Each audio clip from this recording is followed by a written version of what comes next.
ભરૂચ જિલ્લાના એક ગામમાંથી ચાઇલ્ડ હેલ્પલાઇન 1098 પર એક કિશોરી શિક્ષણથી વંચિત હોવાની માહિતી મળતા ટીમે પહોંચી જઈ કાઉન્સેલિંગ કરી સમજાવતા કિશોરી શાળા જતી થઈ હતી। ભરૂચ જિલ્લાના એક ગામમાંથી ચાઇલ્ડ હેલ્પલાઇન 1098 પર એક કિશોરી શિક્ષણથી વંચિત હોવાની માહિતી પ્રાપ્ત થઈ હતી। આ માહિતી મુજબ કિશોરી છેલ્લા 2 મહિનાથી શાળાએ જઈ રહી ન હતી, જે તેના શૈક્ષણિક ભવિષ્ય માટે ચિંતાનો વિષય હતો। આ ગંભીરતાને ધ્યાનમાં રાખીને ચાઇલ્ડ હેલ્પલાઇન 1098ની ટીમ તાત્કાલિક સ્થળ પર પહોંચી હતી અને સમગ્ર મામલાની રૂબરૂ તપાસ હાથ ધરી હતી।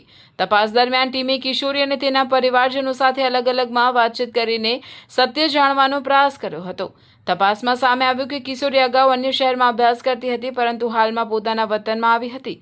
પરિવાર સાથેની સઘન ચર્ચામાં સ્પષ્ટ થયું કે વાલીઓ દ્વારા તેને શિક્ષણ માટે કોઈ મનાઈ કરવામાં આવી ન હતી, પરંતુ કિશોરીની પોતાની અનિચ્છાને કારણે તે છેલ્લા 2 મહિનાથી શાળાએ જતી ન હતી। કિશોરીને બળજબરીથી રોકી રાખવામાં આવી હોવાની પ્રાથમિક અફવાઓની કોઈ પુષ્ટિ થઈ ન હતી। પરિસ્થિતિને સમજ્યા બાદ ચાઇલ્ડ હેલ્પલાઇન 1098ની ટીમ દ્વારા કિશોરીનું સંવેદનશીલ કાઉન્સેલિંગ કરવામાં આવ્યું। ટીમે તેની શિક્ષણનું મહત્વ, આત્મનિર્ભર બનવા માટે અભ્યાસની આવશ્યકતા અને ઉજ્જવળ ભવિષ્ય માટેના અવસરો વિશે વિગતવાર સમજણ આપી હતી। કિશોરીને તેની શૈક્ષણિક કારકિર્દી ફરી શરૂ કરવા માટે પ્રોત્સાહિત કરવામાં આવી હતી। આ સાથે જ ટીમે વાલીઓને પણ બાળકના શિક્ષણ, સુરક્ષા અને તેના સર્વાંગી વિકાસને પ્રાથમિકતા આપવા અંગે માર્ગદર્શન પૂરું પાડ્યું હતું। વાલીઓને સમજાવવામાં આવ્યા હતા કે તેઓ બાળકની લાગણીઓને સમજે અને તેને સતત પ્રોત્સાહન તેમજ સહયોગ આપે। પરિવાર દ્વારા કિશોરીના શ્રેષ્ઠ હિતને ધ્યાનમાં રાખીને તેના શિક્ષણ અંગે હકારાત્મક અભિગમ અપનાવવાની ખાતરી આપવામાં આવી હતી।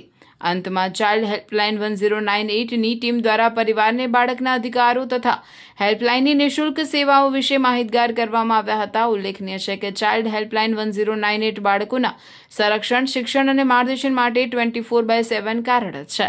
બાળક સંબંધિત કોઈપણ સમસ્યા કે મદદની જરૂરિયાત જણાય તો કોઈપણ વ્યક્તિ 1098 પર નિઃશુલ્ક સંપર્ક કરી શકે છે।